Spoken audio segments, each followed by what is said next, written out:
Hi, agitators, and welcome back to Agit TV Chicago. Tonight we have images and stories for you from artists that, for me, are absolutely why Agitator exists. These are deeply thoughtful and brazen and human stories told by thoughtful and brazen queer folk. These are stories full of insight and anger and humor and honesty. But first, this story. In 2017, when a very much diverse group of 7 artists met to have dinner and voiced the idea of a cooperatively run art space, we looked around the table and wondered what we were capable of doing. The one thing we knew was that we came from very different places. Not all of us were straight, or cis, or white, or neurotypical, or physically able-bodied. None of us had the money to do this work alone. Had we known what we were in for, we'd have realized we really didn't have the money to start an art space together. And still somehow, we managed to pay the rent and make it work anyway. The one thing we did know was that we wanted to do something good. In the subsequent years, through the first Trump administration, through COVID, when we chose to give up our physical space for a time, we've argued and compromised with each other. We just learned to listen to each other about what we each believed to be good, and in the end always stood together in our decisions to do what we collectively knew to be good.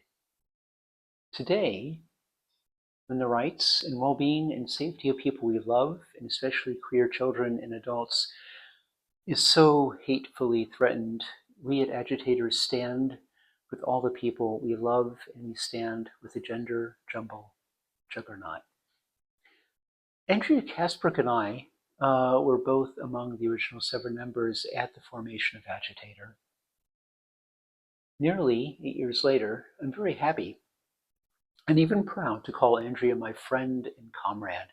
Andrea is a visual artist and writer. I highly recommend her book, Inner Journeys in Search of Herself, on the formation of her own identity and experiences as a trans person in America and Chicago.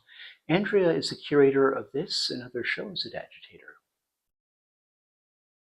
And I always save this part for last, but it needs to be said now, especially today. Like, subscribe, and share this video.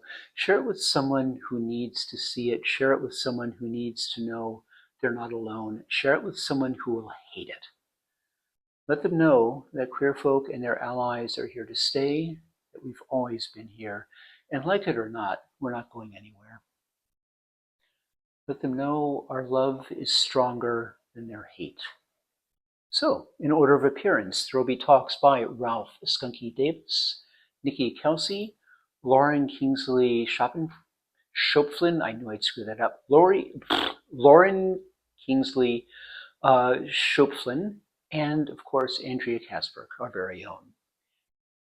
And finally, we'll take you on a quick tour of images from the gender jumble juggernaut. I invite you to look at the chart because I think it's kind of I can't decode it even now after like tattooing it and making a whole sculpture about it. I still look at it, I'm like, I don't fucking know what's going on. Like, maybe if anyone has a science background, they could help me with that decode. But yeah, I was sort of thinking about like what gives these scientists the authority to publish this information as fact or like as accepted. And then my answer to that was like, what gives me the authority to steal this chart without citation? So it was kind of like me sort of appropriating that data that was meant to serve me, whatever, as like a trans person or like us as trans people. It's sort of like how I think about the Trevor Project, where we've all kind of heard of the Trevor Project, but I've never met anyone who has been like positively affected by the Trevor Project. It's like this sort of like empty hole that like money and in this case research is like thrown into. But I'm not sure that it actually has material consequences for us on the ground. Also, something of note is that from my research, all of the researchers who were involved with this study that I've tattooed onto this skin are not out as trans. None of them seem to be trans, which no one owes me any like visibility. Like no one owes me like, yes, I am this trans scientist or whatever. But from my observation, it's all cis people doing this research, and like in my experience in medical environments, it is cis people operating on me, giving me like hormones, all these things. So there's something to be meditated on there. Yeah, I think making this visualization was sort of me exercising, separating the research from the researched, and separating the science from the studied. This flesh-like material is liquid latex, and it's a material that I've been working with for a couple years now in like special effects and prosthesis contexts. And for me, this is sort of a representation of like the inside of flesh. And I thought it would be funny to tattoo this thing that is not an inherent aspect of any trans person's identity that I've ever met, and certainly not mine. I thought it would be funny to like put that as like an inside tattoo. I'm also a tattoo artist, so this sort of felt like praxis for that. What else? Let's see. I think it's also me being like shitting on the scientific method a little bit, and like Western methodologies of like science and medicine that are always based in these like extractive and like deeply racist and deeply transphobic and deeply sexist methods of research gathering. This sculpture is about the failure of Western medicine to account for lived experiences. And then formally, the chart is on the skin, and then extending out of the skin, there's this frame, and then there's strings extending out from the skin. So that's sort of like an extension of the chart. And so I want your eye to go like here, and then like out to the wall, and then out to you, and then hopefully like it's kind of like a joke about this like parenthetical relationship that I have going on. Yeah, I think that's all I wanted to say. Yeah, I would love to hear thoughts, questions, feelings.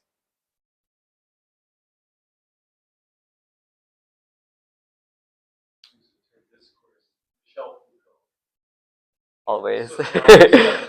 Always. Among the first, or maybe the first, Western science beginning in the 18th century. Made these purportedly scientific discoveries and statements about the psychological types, stages.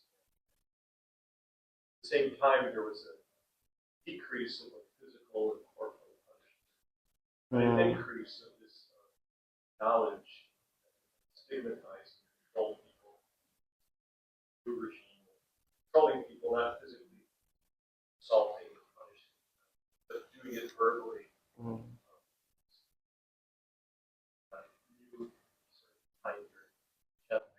Absolutely. Supposedly, but it does a lot of violence to people, like all the negative, especially this purportedly backed by science. Absolutely. A lot of harm. How you're in turn harming the scientific statement by like stretching it out. You're turning the whole thing on its head. Absolutely. It's so well said. I forgot to mention the long con of the sculpture. The sculpture is a long con because I've titled it the same thing as the research study, which again is the Transgender Identity Survey, a measure of internalized transphobia.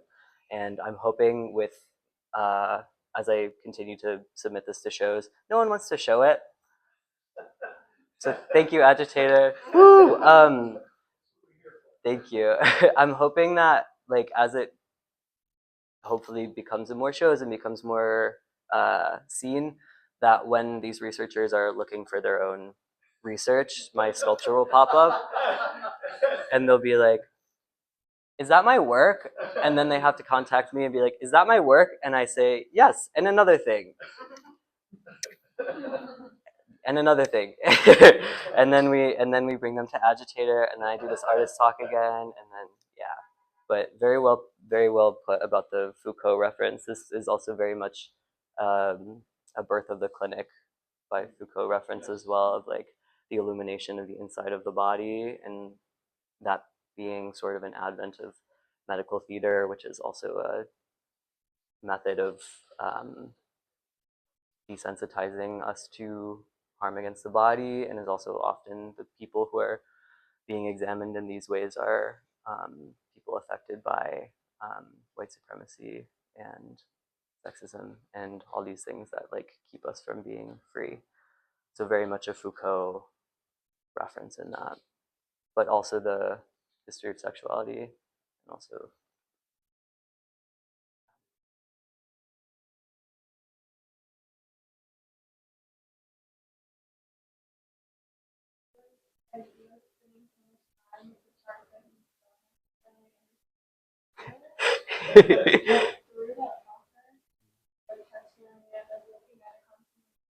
like you learned anything else more, like not understood, but like kind of like discovered something about it, or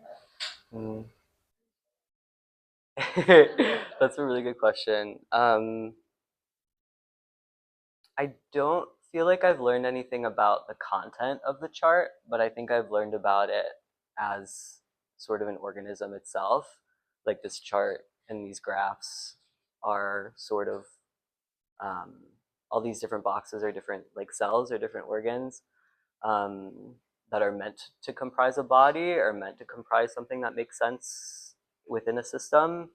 And I think the fact that I don't understand the content of the system is like speaks to the failure of like that as a body or like that as a organism unto itself.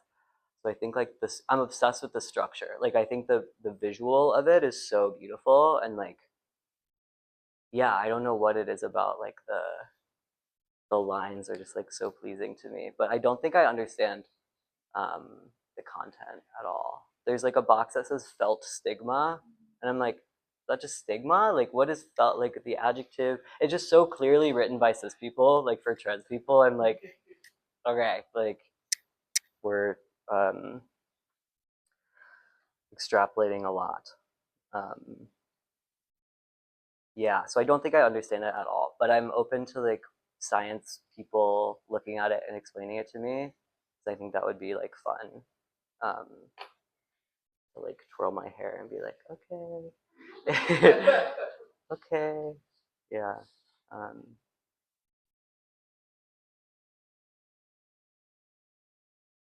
cool.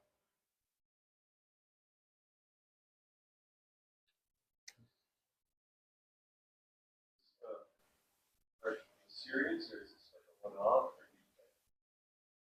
Um, I think I would love to do more of them. I think what I'm running into now, which maybe this is like the perfect environment to talk about this, is like inaccessibility of welding facilities and um, spaces to make these works. Um, so that's something that I'm running into in terms of like cost and in terms of facilities. So if anyone is aware of welding facilities that would welcome someone who has welding experience but is not like a industry person, would love that. So I would love to like do more of these.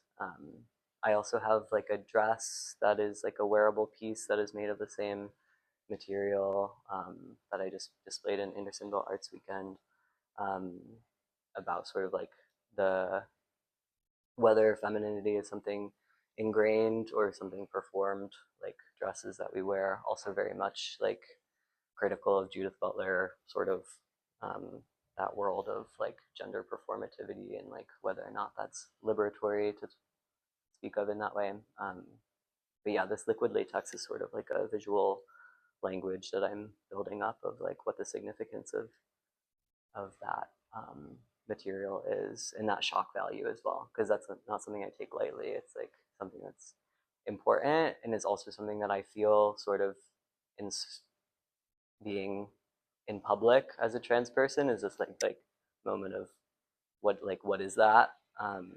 So that's sort of something I was trying to express with that material. Yeah.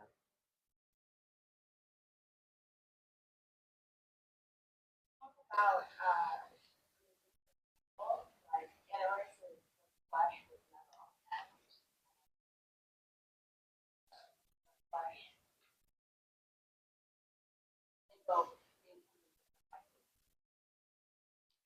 I think that's a really good way to put it.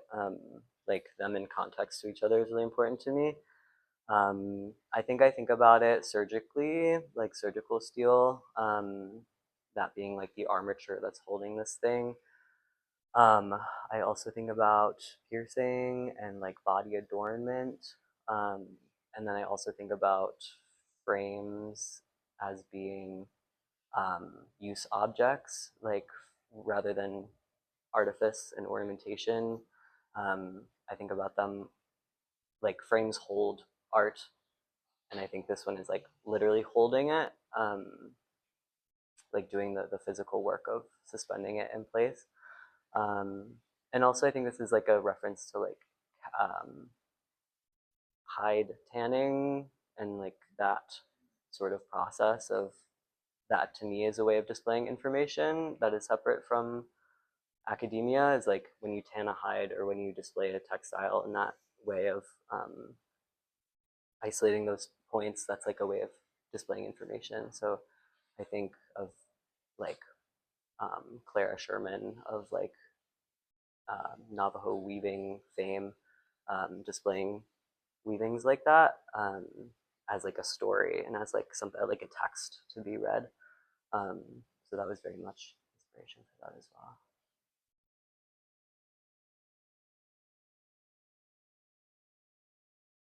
I feel like I've definitely gone over time, but I really appreciate this like thinking through it. Yeah, I appreciate you, like all of you taking the effort to come into the world with me. Talk about steel and flesh and artifacts. For years, I grew up myself, and I think of like and I know the arbitrary process.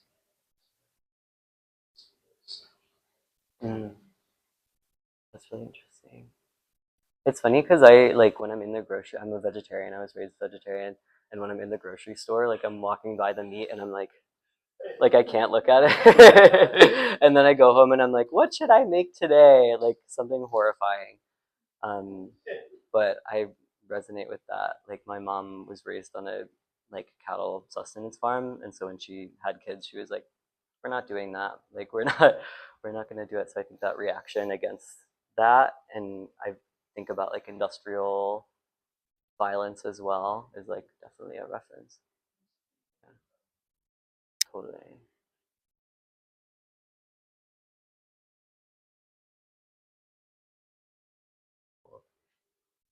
Thank you so much. My relationship to queerness and Christianity. Fire is a reoccurring theme throughout all the paintings that represents transformation, restoration, and starting over. This painting is both deeply personal, yet unavoidably confrontational, hopefully forcing the audience to challenge what they know about themselves and their environment through a mutually introspective lens. And then I have a few more notes on me. Just a backstory on me. I went to the University of Illinois in Champaign-Urbana. I graduated in 2020 with a degree in art education and a minor in art history. I graduated during COVID, so my path since then has been very interesting. I did make this during COVID, so this is sort of an older piece for me. I made it in 2020. I was fresh out of undergrad. I was 22, angry, shameful. I had a lot of feelings, and I hadn't really felt like I had properly been allowed to make work about all of these feelings that I had harbored up inside of me, and they sort of vomited out into into this piece. What else?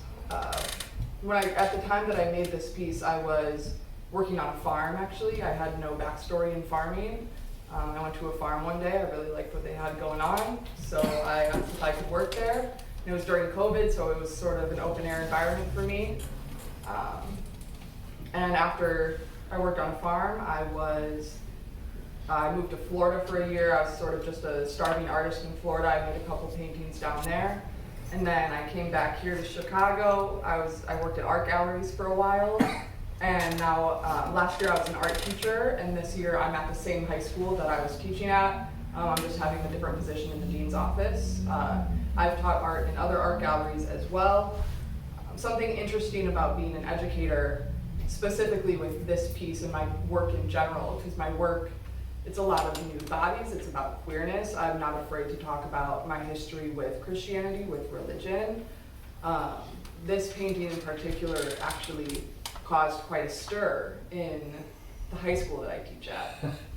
Because when I was interviewing, and when I interview for any position as an educator, I'm very open about my work, what it's about, what it looks like.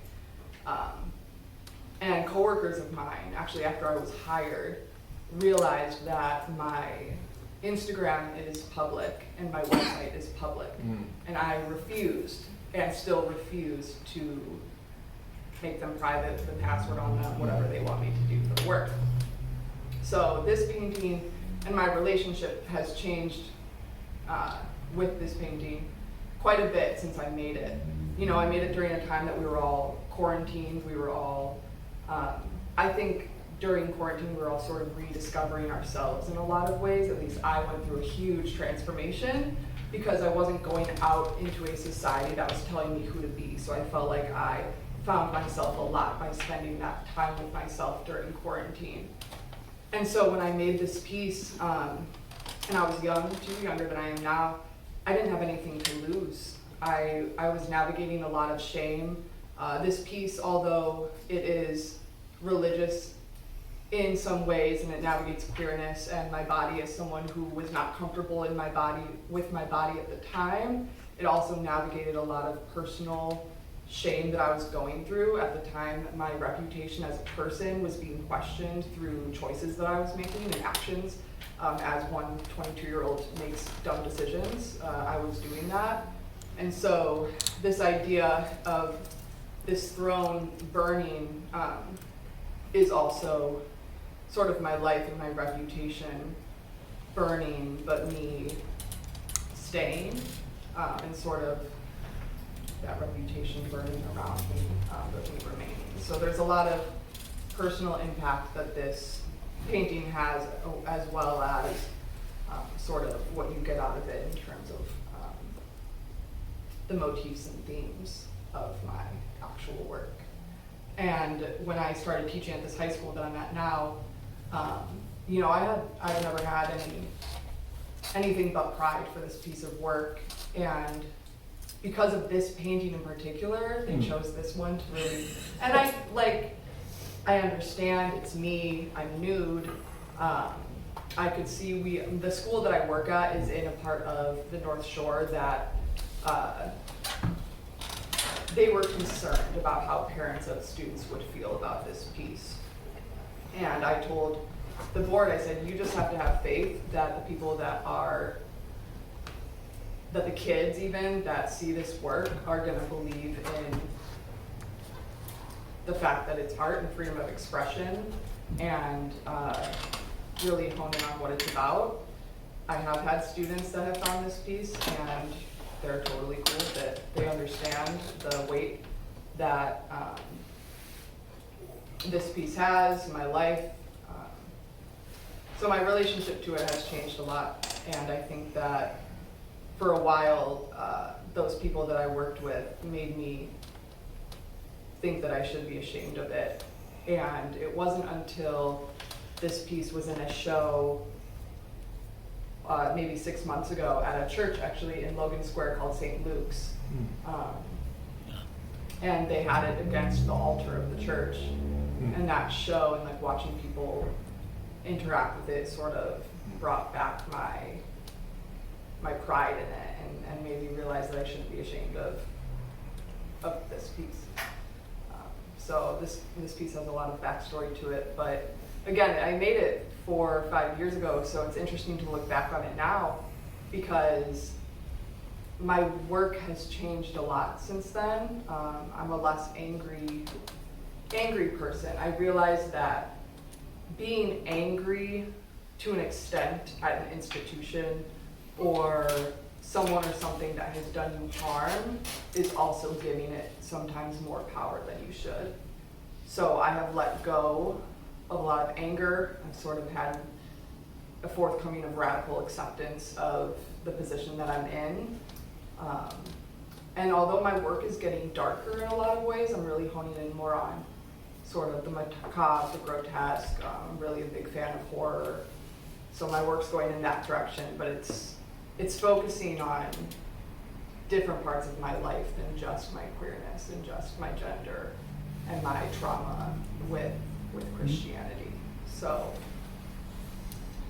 yeah, that's about it. Thanks. Yeah, of course.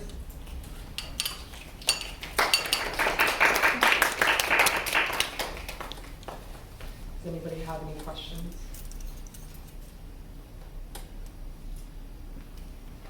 Yeah. What is your subject matter like now? Like as you move into like the more macabre and the more like, is it still bodies or? Yeah. That's a great question. I just kind of finished my last piece of this Burning Confessional series. There's about 10 pieces in the series. They all have me or somebody close to me or like a partner of mine nude. They all have a very specific background. So a lot of my work deals with queer ecology or ecofeminism and this idea that the violence that the patriarchy or men place on women and queer people is directly correlated with the violence that is that they inflict on nature, because they see nature, women, and queer people as they're afraid of the power that they have, and so they want to try to destroy them because they think, well, if they're more powerful than us, then we need to inflict more power over them, right? And so there's this cycle of destroying and destruction that they try to inflict on all parties in that situation. So all of my subjects are set in a very remote landscape. I'm a big nature person, and I like this idea of if we took the patriarch away, or if there was this world where only queer people and women inhabited it, it would be we would be in so much more harmony with nature. Mm-hmm. And so I sort of try to put that into my work. All of my work also has fire in it, and there's always one element, at least, but usually one element in the work that is man-made, because although they are usually in these remote and broad landscapes, I do like to acknowledge the fact that we did make our mark on the earth, and even if, let's say, the world was inhabited by women and queer people only, we would still make our mark. So, like I have a painting that is called Here Am I, and it's me and a partner of mine, and we're like in these mountains, and it's sort of Moses and the burning bush, and I'm holding a lighter, so the lighter is the one man-made thing that I have in that work.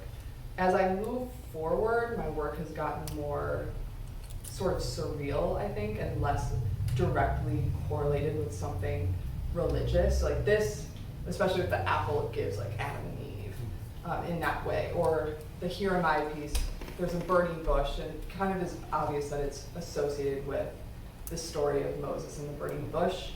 Now I have imagery here and there that can definitely nod towards, really I'm interested right now in like Jesus and the crucifix and him dying on the cross. So I have a lot of images of threes, and then like 2 burning and 1 not, or 1 burning and 2 not, sort of alluding to that, but it's less clear, and they're more about sort of my own personal journey with myself. And my next painting I'm going to do kind of jumps very much into darker territory, so it'll be a face with a chalice, and there's going to be just blood like pouring out of all of it.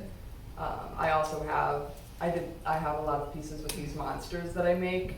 And they're like these grotesque, scrawny monsters that they have like their whole face is a mouth with these fangs and eyes inside. So I'm really leaning into that energy more, and still definitely will be religious, like the chalice and the blood, but it'll just be a little darker. So. Do you usually make sketches or drawings in preparation for your painting? Oh, good question. No, I actually wish I brought my sketchbook because what I do is I have a blank canvas in my head and I put stuff on it and I take stuff out and I put stuff on it. So I kind of just have it in my head. I'll do like the worst sketch you've ever seen just to make sure I remember the idea. But no, and I should start because I sort of just go into it like, like whatever, we're just gonna start this. So you just paint lines or outlines? Or? Yeah, honestly, so my big paintings like this, I project the outline of my body, or the body that I'm using. But that's it. Okay. Like the throne, the background, that's all just Sure. But I think if I sketched, it would help me because I redo a lot of things because my trial and error is on the canvas. And I should stop doing that. I feel like I need to start preparing more before I just throw myself into it. It works. It's it's powerful. I mean, Thank you. what you got there works. Yeah. Thank you, I appreciate that.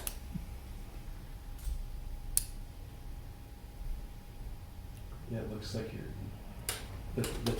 you're enduring the test of fire, and that you're determined you'll see it through.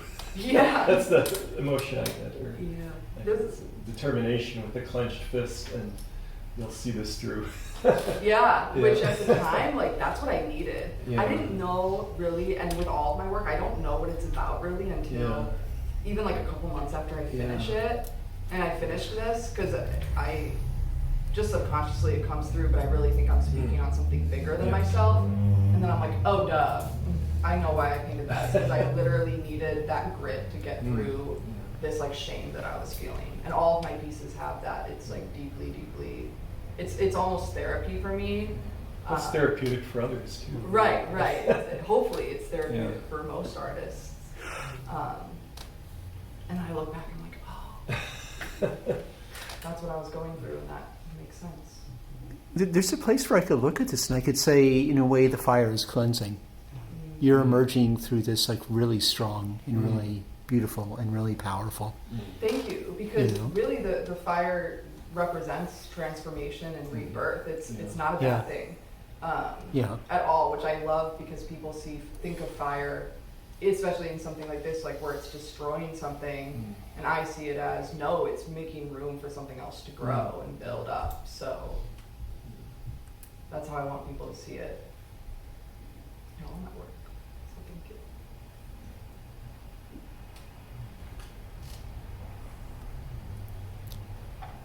I think we're good. Yeah. Great. Thank you. So these are my weavings. They're all woven on a digital jacquard loom. So before they become weavings, they begin as digital collages. And then basically they're all constructed in Photoshop through my own kind of archives of imagery. Sometimes I'll look for something specific, but a lot of times I'm just like referencing photos I've been gathering for like years now, or like what I find on my desktop. They begin as collages, and then eventually, like through using software, they become weavings. I'm constantly referencing imagery from my childhood and media that was important to me as a child, and like reinterpreting it now. So we have like figures from Strawberry Shortcake, Brad's Dolls, a lot of imagery from TV westerns, less so on these works specifically, but I became really interested in TV westerns because that was my favorite media as a child. My father is from a rural background, but I grew up in an urban environment. So something was always like, I was always drawn to that, being like a space that I often visited, but not somewhere I actually lived.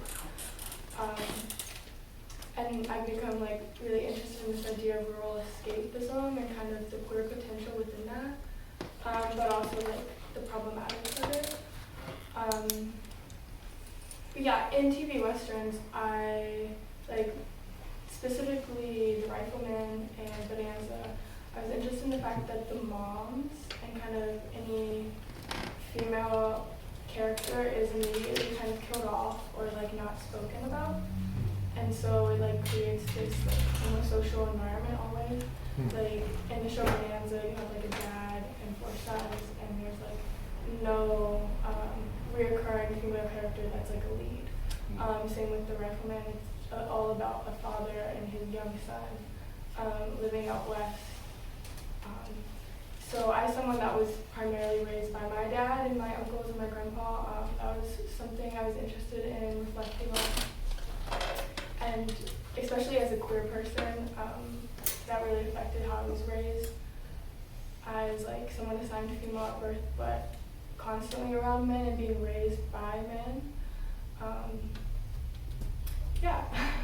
So I'm pulling a lot of these like rural backgrounds, researching my own family origins.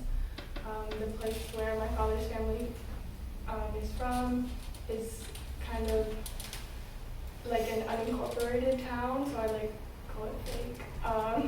But there's a lot of really historical or like old images that in the weaving on the far right, you can't really see them because of the way it's been woven and kind of the degradation in Photoshop.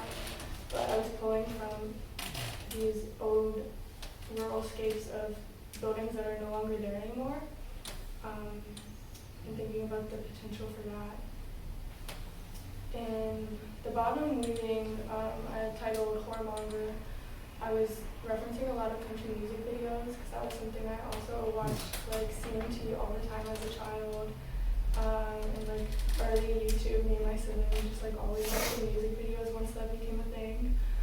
And kind of contrasting the figure of Miranda Lambert and Dolly Parton, who both exhibit this female rage at sometimes, but also come off as like beautiful blonde women, you know, like an archetype of like what you should want to be, but yet even as fitting that mold, they still have a lot of anger and like still face a lot of difficulties, even though they're like perceived as, you know, the standard.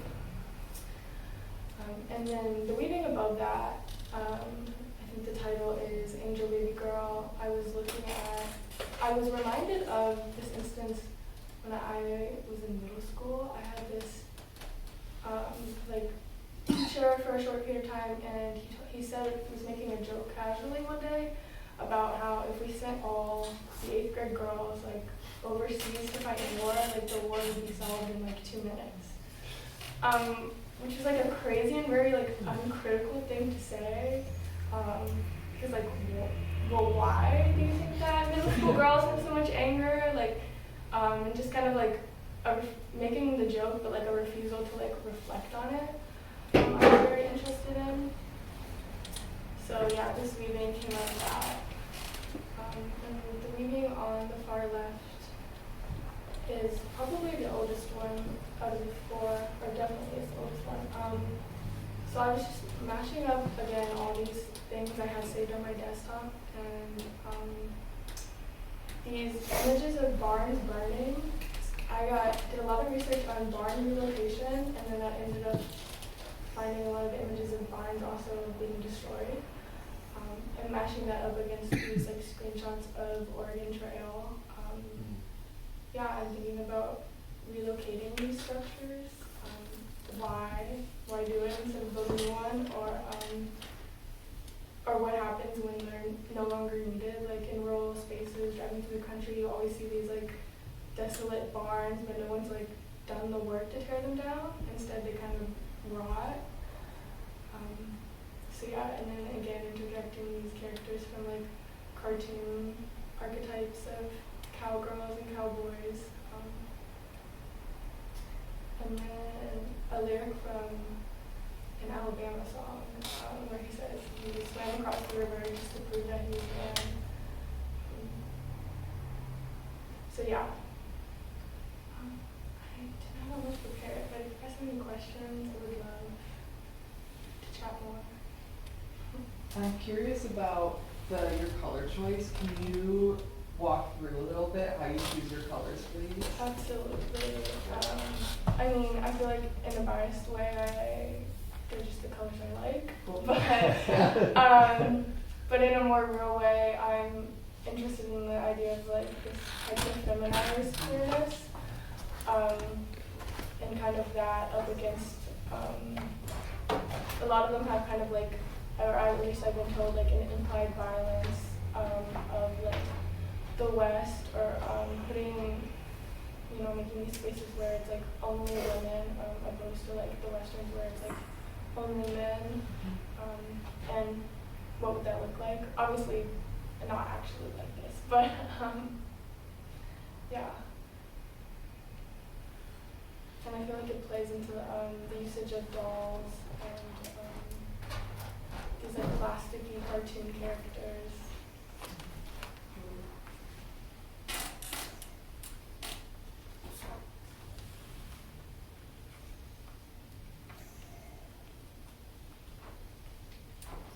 How long does it take you to make one of those pieces?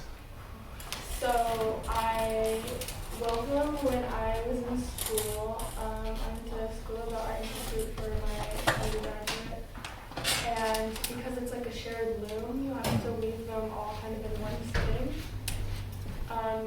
So I think the longest time slot you can have is around like 8 hours. Oh. So they're all kind of in that range. Like maybe a couple are like 4 to 6, but mostly around like 8 hours, I think. But that's like the physical weaving of it. The construction of the collage happens before, and like converting the files in a way that's like readable for a digital loom. Yeah, that all happens before.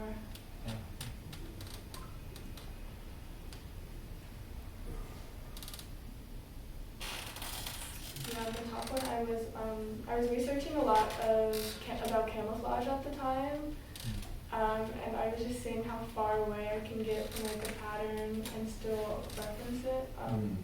Because I found this really insane image of these 2 little girls with these massive guns. And it's like, I'm like, first of all, I shouldn't be on the internet. I'm scared of who's uploading and re-uploading it. Like, protect them. But yes, I was really into studying kind of like the history of different camo patterns, and then also like the idea of pink camo is so special to me. Like it's taking something that's supposed to be like the most masculine thing, like what's worn by like male soldiers, and then, but they're like not just like feminizing like the masculine. They're just throwing pink on it. It's so ridiculous. But I love it. And I was finding all these like all the crazy products that they sell in like camo colorways. And my favorite was like Bluebell was selling like a pink camo ice cream. Like, so insane that it was marketed that way. It could have just been like pink, swirl, whatever, but pink camouflage specifically as an ice cream flavor. Have you seen Andy Warhol's later works where he's doing paintings? I kind of figured paintings in camo. Yeah. How did you get into this sort of weaving? Yeah, I'm just curious. Yeah. So I got into weaving when I was quite young, just making like small tapestry weavings, like the little cardboard looms. Luckily I had a teacher in my like middle school that like taught, a short section on that, and I just like really latched onto that. And luckily at the School of the Art Institute, they had such good like facilities and rooms. I was able to really like ramp that up. And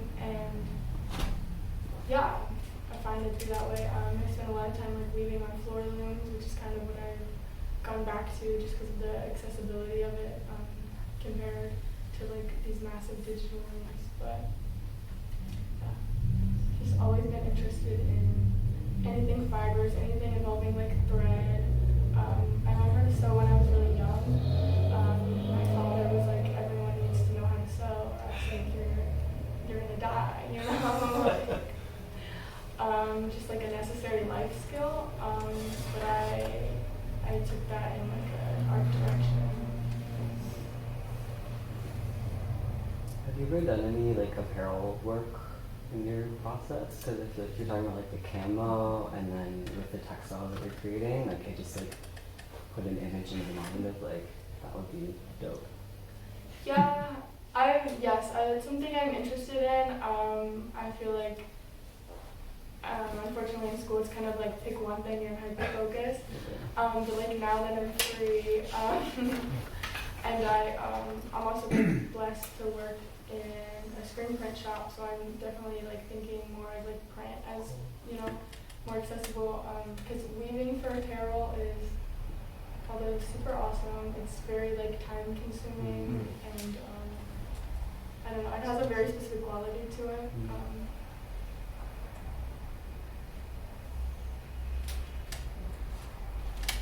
I noticed you allowed like all these threads on the side to hang.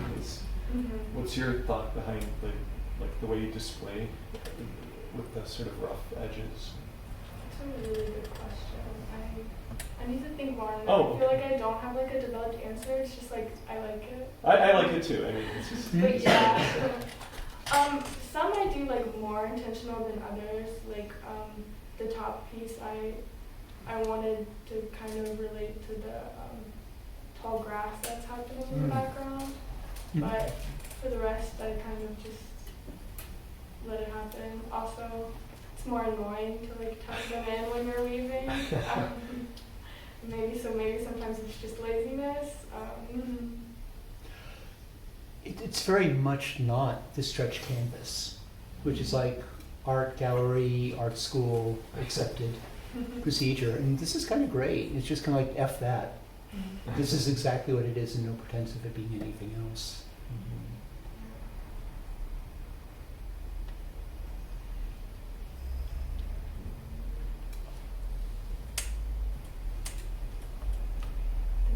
Well, thank you. Yeah.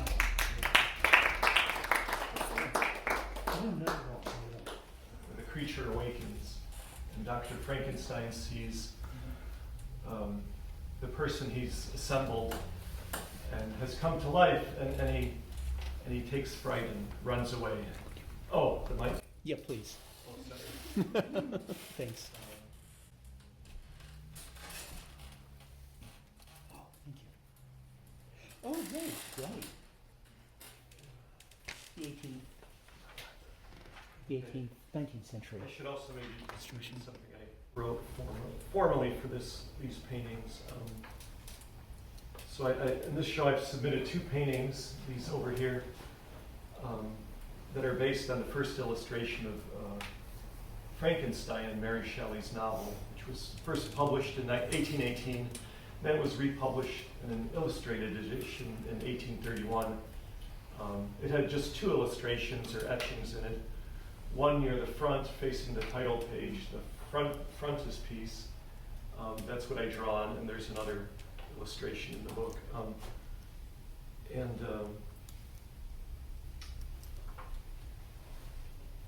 So the caption for this illustration reads, in the novel, by the glimmer of the half-extinguished light, I saw the dull, yellow eye of the creature open. It breathed hard, and a convulsive agitation seized its limbs. I rushed out of the room. And that was the caption provided in the book. One source of my inspiration for turning to this theme of a transgender person as monstrous creation by science was Susan Stryker, an American historian who wrote an article in 1993,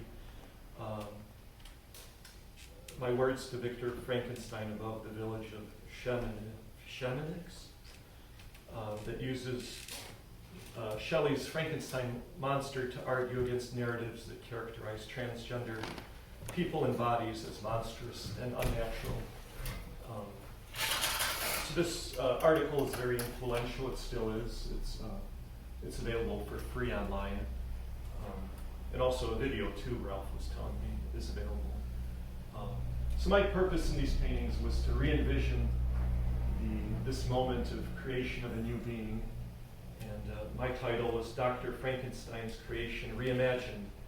Science creates a new transgender being. So this refers to the advent of science in the 20th century, which allowed people to take hormones, whether testosterone or estrogen, to alter their bodies. And furthermore, they could also have surgeries to modify them too. So what I wanted to do in my painting was to change this moment of horror into a moment of joy or discovery that's pleasant or more joyful than frightening. So it's a moment of, I see it as a moment of self-discovery, and but as I think about the painting, you know, as Nikki was saying previously, you work on a painting and you don't know, you're not sure what you're doing, and so I was drawn to this theme, and I really didn't think it through or had difficulty thinking through what am I doing here.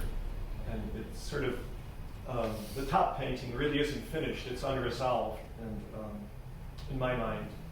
And what came to mind over time is that I think I should change the figure in the foreground, who's lying back, relaxed, which is based on an image, a statue, ancient Roman statue. It's in one of those handouts circulating of sleeping Ariadne. So the artist of the etching in the book based the sleeping Frankenstein waking up on a statue of Ariadne waking up, a Roman copy of the statue of her waking up. And but my thought was to change the figure in the foreground into a figure who more clearly or definitely looks like a more like a cisgender woman, and to see that the other figure at the doorway stepping away would be a closer approximation or identification with me. And so I'm looking at myself or a future self, and I see a woman, so I'm sort of shaken up by that, because transgender people are all different. So there's a wide spectrum of change. So some people wear different clothing, some take hormones, some have surgery. So there's different levels of identification with the opposite gender. And in my case, it was my clothing's changed, and I have taken hormones, but I stopped at that point. So this seems to be what I need in my comfort level. And initially, before I knew much about transgender things, I thought, well, I'd have to change completely. And that really frightened me. So when I was a kid, and led to a life full of a lot of fear that this is what's going to become of me, maybe.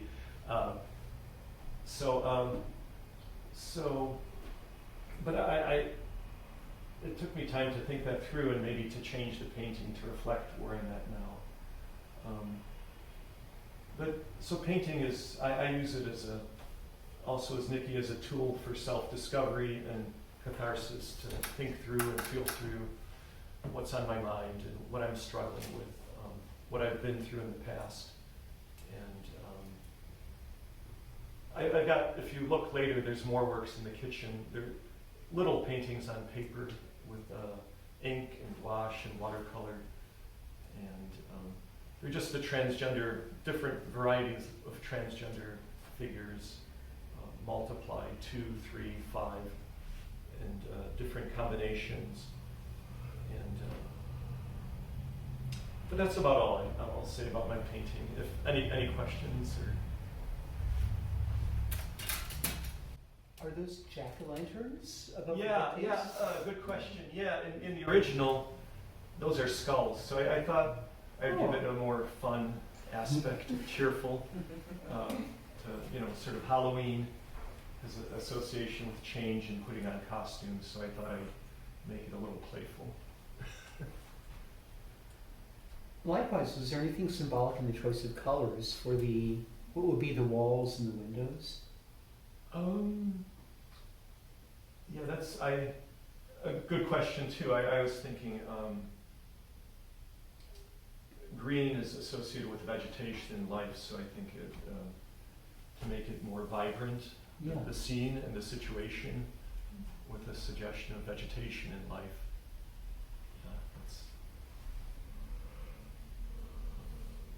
I was looking at the windows in the original image, and because I was looking at the windows that you drew, and it was very much giving like phallic and yonic imagery. Yes, it's there. Yeah. I was like, is that what it? And then I looked at the drawing, and I was like, wait, it's in there too. Yeah, it's in there too. All the like medieval architecture just being like full of dicks. Like, Yeah. that's so awesome. And are the other windows drawing on like symbology in the same way? I have to think this through more, but I think the triangle would have to be pink to more directly link to GLBTQ plus symbols, but yeah. I noticed the painting underneath. Can you go through your process of creating your work and painting sort of a study, or if you even consider that a study? Yeah, it was a study. So I was drawn to the image, and so I wanted to work at it on a small scale before I went on a large scale and work through some issues of value or color and see what it looks like. So this has gone through a few versions and through critique, and so I think I've adjusted it. It maybe needs some slight adjustment, but yeah, in this case, I had to take like a photograph, so I dressed up in an outfit that resembles the character in the illustration. I found like a sweater that resembles that, and I took a photo of myself. And same here, I took a photo of myself too in this pose. So I use those as references. There's a skeleton at the little street art center where I'm like a volunteer painting and drawing monitors, so I use that as a reference to get a better image of a skeleton. And these large glass containers, those are technically they're beer, I think they're called carburetors. So a standard amount of beer that hobbyists make is like 5 gallons. They're giant jars out of glass about this big. So I thought it would just be a nice touch to show some like disorder, things spilling on the floor. But I take photos and use as references, and I've got like a very small projector, and I put things together and make a drawing or collage, and then you can project the image through your telephone if you have a photograph or a photo reference onto a canvas or even wall if you're making a mural. And if the design is complex like this one, it's hard to freehand everything, and so it's easier just to project. And the old masters would make out grids and lines, which was very time consuming. I did that for a bit too, but the projector saves time, and yeah, that's some of my preparation. I asked this question, I think, with the benefit of having known you for years, Yes. and knowing older works of yours, and also having read your book. By the way, Andrea's book is quite wonderful. Aside from just being my friend, I highly recommend it. Your writing is really quite good. I mean, it's very readable, you know. But what I'm wondering is, I remember like an old image of you and some older descriptions of like you as a wolf in a public setting with people who were very sheep-like. And I asked you about it at the time. It's kind of like you were very aware of the fact that people were afraid of you. And I think of this, it's like it's a lovely transformation because it's you embracing yourself as really beautiful. And I wonder about your take on that. If you see a transformation from some time ago when you were making imagery to now. Oh, well, sure. I mean, initially the images probably have more anger and rawness to them, and over time you hopefully can evolve to different states and situations. I haven't thought about it, but Do you mean to put you on the spot? yeah, and I also liked like horror films, so werewolves and monsters as a kid. Yeah, same. But Frankenstein's creation is beautiful. Just yeah, and I guess in the book, actually, Frankenstein is a person who looks like a man who's well formed. So later reinterpretations that have him looking sort of more monstrous and clunky and awkward are sort of a modern shift or change that really wasn't in the original novel, which is interesting. Well, if no more questions, maybe someone else can.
As always, thank you for watching. Thank you for being a part of Agitator. Like, subscribe, share, support if you can. Check below for the links to the artists who are in this show, as well as Andrea's book, Inner Journeys in Search of a Self. Okay, Joey, thank you. Bye.